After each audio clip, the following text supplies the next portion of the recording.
Vamos ahora a hablar del tema del COVID. Hemos invitado ahora al doctor que nos acompaña para darnos toda esta información en detalle, José Antonio Cisneros. Está con nosotros ya en la línea telefónica. Doctor Cisneros, buenos días, ¿cómo le va? Buenos días, feliz Guillermo. Un placer escucharlo. Hay varios temas que nos gustaría saber su opinión profesional sobre ellos, pero queríamos comenzar sobre lo que está ocurriendo con la vacuna de AstraZeneca. Se está hablando de que presuntamente hay una relación con la coagulación. Suecia se suma a otra serie de países europeos que han paralizado el empleo de la vacuna. AstraZeneca dice que no, que la vacuna es segura. También la Organización Mundial de la Salud. ¿Cómo ve usted esta situación de lo que está ocurriendo? Bueno, yo pienso que todos estos países están actuando en forma preventiva ante las notificaciones en Dinamarca de varios pacientes que tuvieron eventos adversos severos producidos por coagulación, ¿no? Por trombosis. Y están evaluando si esos eventos, esos problemas fue derivado de la vacuna o fue consecuencial a la vacuna. Hay que reconocer que en Europa, como aquí en Estados Unidos, se han estado vacunando primordialmente personas de más de 65 años. Todo este grupo humano de por sí ya tiene una alta probabilidad de tener eventos de salud de todo tipo, de problemas cardiovasculares, pulmonares y otro tipo, artríticos, etcétera. Entonces, la población ya tiene una probabilidad de que le pase algo, con o sin vacuna.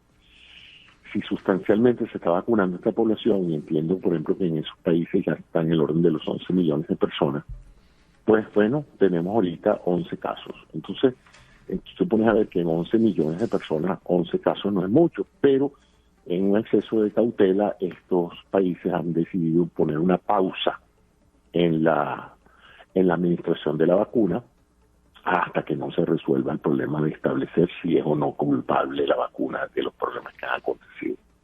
Es un tema preventivo, ¿no? Así parece.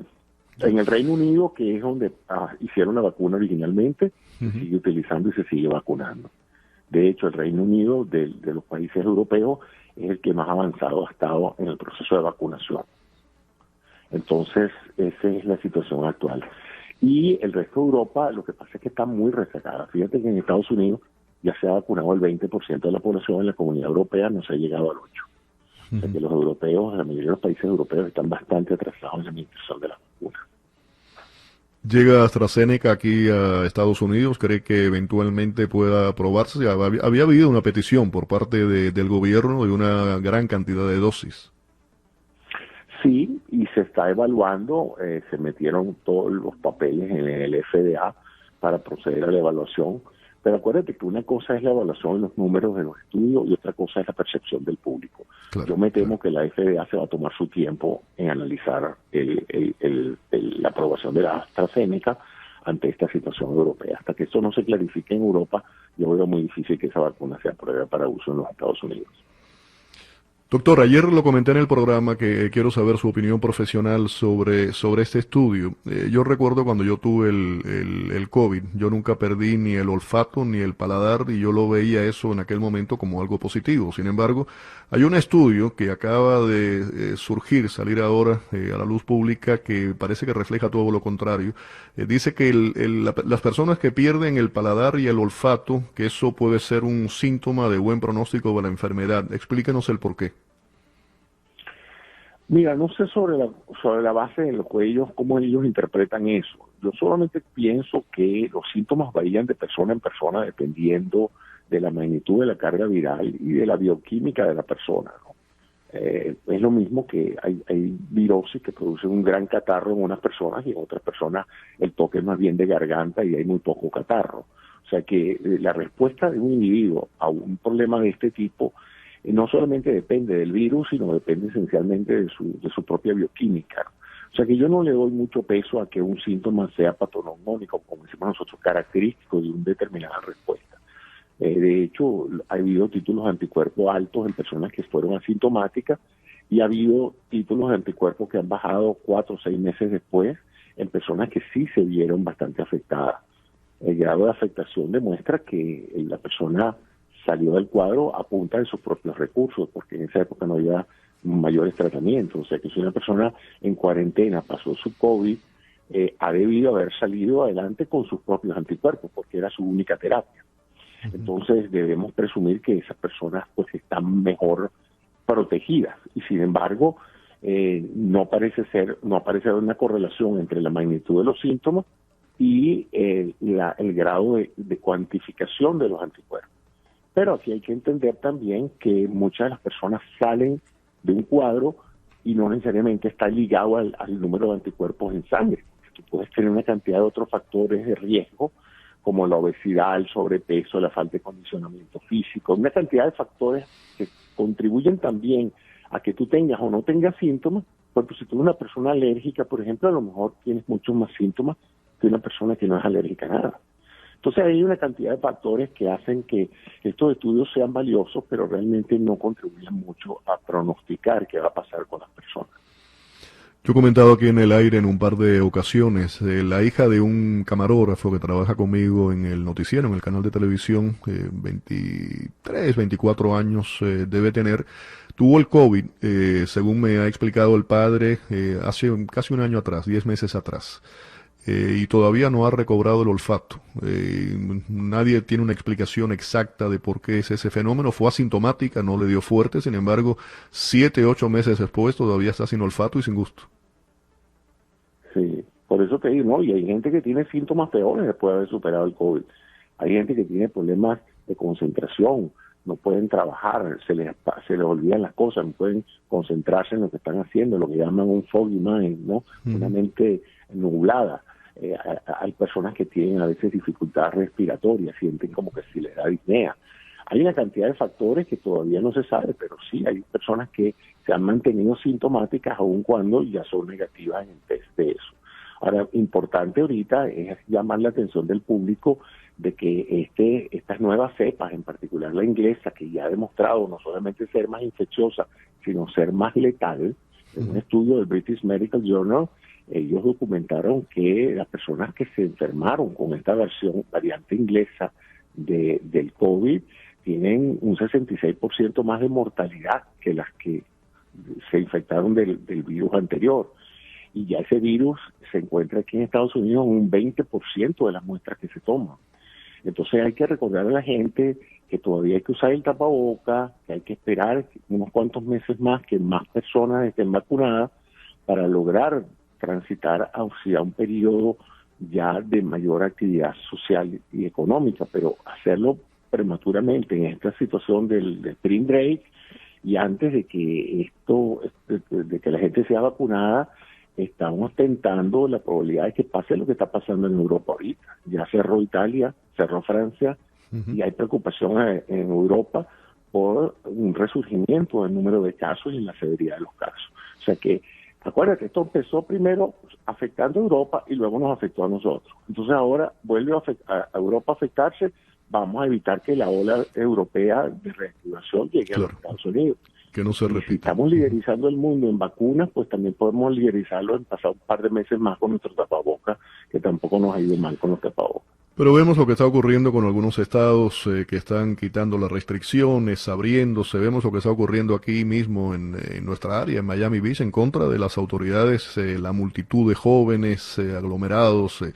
Es algo realmente complicado. Doctor, la clofamicina es un fármaco contra la lepra. Se dice que puede ser eficaz contra las células del COVID. ¿En qué estado está este estudio? ¿Qué se sabe sobre eso?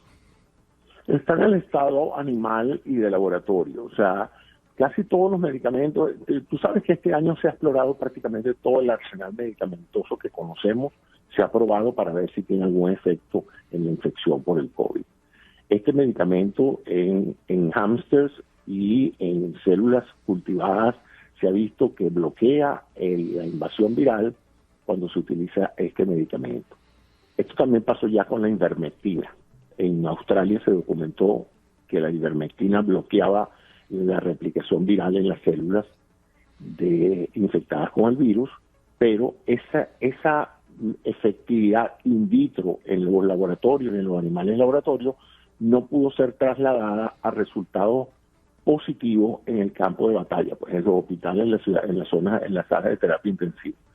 Entonces se han hecho multitud de estudios, algunos parecen sugerir que ayuda, otros pues categóricamente dicen que no hay mucha diferencia entre eso y usar un placebo. Entonces, esta es una nueva evidencia, habrá que seguir evaluando. Yo no estoy muy seguro de que esto se haya utilizado clínicamente en pacientes, pero ya hemos pasado por esto. Si algo nos ha enseñado esta virosis es a tener una cierta cautela con todas las cosas que prueban ser efectivas en el laboratorio, porque pueden no trasladarse esa efectividad a la vida real en el caso de un paciente gravemente. Claro, se está utilizando en ensayos clínicos. Lo interesante es, al parecer, se ha probado en conjunto con el Remdesivir, ¿no? Y se ha comprobado que ambos fármacos actúan en conjunto positivamente para regular el control viral. Así es, pero en animales. Eso todavía no es agarrado a un paciente, Claro. y se le puede Remdesivir con este medicamento. Por eso te digo, mira, nada más, ¿tú te acuerdas el expectativa que generó el año pasado cuando mucha gente empezó a donar su sangre y sacaron el plasma convaleciente? Un plasma de pacientes que habían experimentado el COVID y tenían títulos altos de anticuerpos contra el COVID, contra el SARS-CoV-2. ¿Y qué pasó? Empezaron a administrarlo en terapia intensiva en los pacientes más graves y no terminó siendo la panacea. Claro. O sea, inyectarle anticuerpos de una persona que ya había experimentado la virosis a un paciente gravemente enfermo no terminó siendo la cura que se esperaba. ¿Por qué? Porque el sistema inmunológico es más complejo que esto. Estas son proteínas y en muchos casos, pues, los anticuerpos del paciente ahora tenían que luchar contra anticuerpos ajenos, que eran anticuerpos contra el COVID, pero no eran del paciente.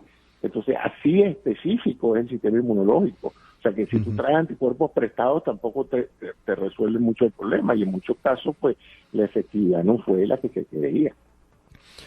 Doctor, otro estudio que acaba de salir, que supuestamente un estudio europeo, han participado varios países, ha concluido que las altas concentraciones de polen influyen en el aumento de infecciones por el COVID-19. ¿Cuál es la relación? ¿Qué correlación hay?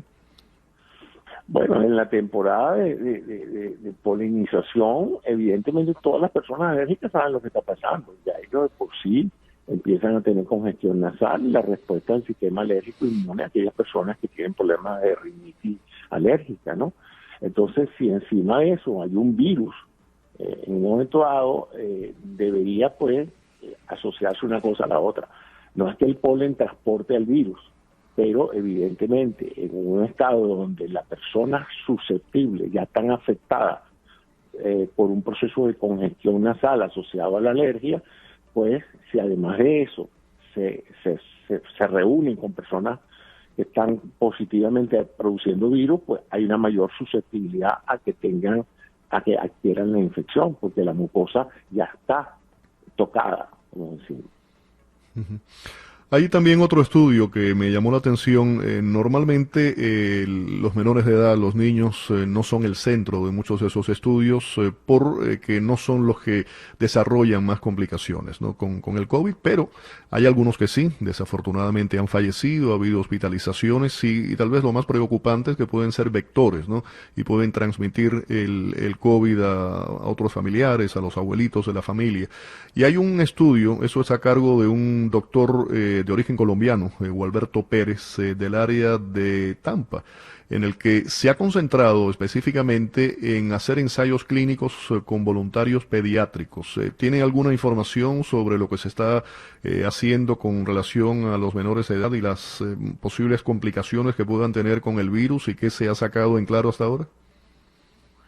No tengo conocimiento de ese estudio en particular. Sí te puedo decir que ya varias empresas están en fase 3 de evaluación de la vacuna en menores de 17 años para probar su efectividad y su seguridad en el rango de los escolares y de los adolescentes.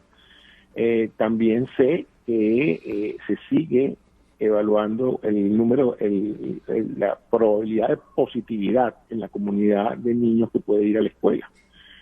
Pero eso es simplemente tomarles una muestra del moco nasal y sencillamente evaluarlo a ver si están o no poseedores del virus, sobre todo en aquellos niños que han sido expuestos a grupos familiares donde hay pacientes con COVID.